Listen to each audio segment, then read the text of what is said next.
এই ইসলামী বই মেলাগুলো সচরাচর কোনো মিডিয়া প্রচার হচ্ছে না।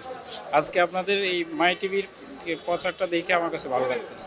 কারণ আমাদের যে সামনের জেনারেশনগুলো ইসলাম নিয়ে যে একটা আলোচনা বা ইসলামকে জানার জন্য একজন মুসলমান হিসাবে আমাদের প্রত্যেকেই দরকার যে মুসলমানের কোরআন এবং কোরআনের মূল অর্থগুলো বোঝার জন্য তাই বইমেলা বইগুলো পড়া খুবই জরুরি।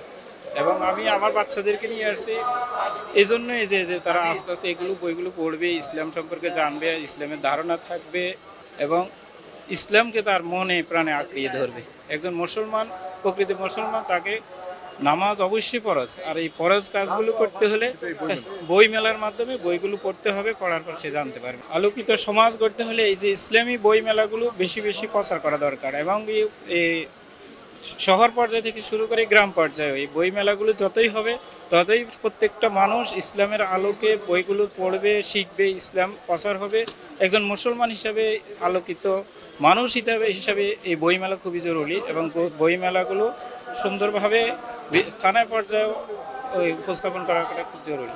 আমি আমার সন্তানদেরকে ইসলাম মান্ডে এবং ইসলামের আদর্শ একজন প্রকৃত মুসলমান হিসেবে তা জানার জন্য ওই পথটাই আমি বেছে নিচ্ছি।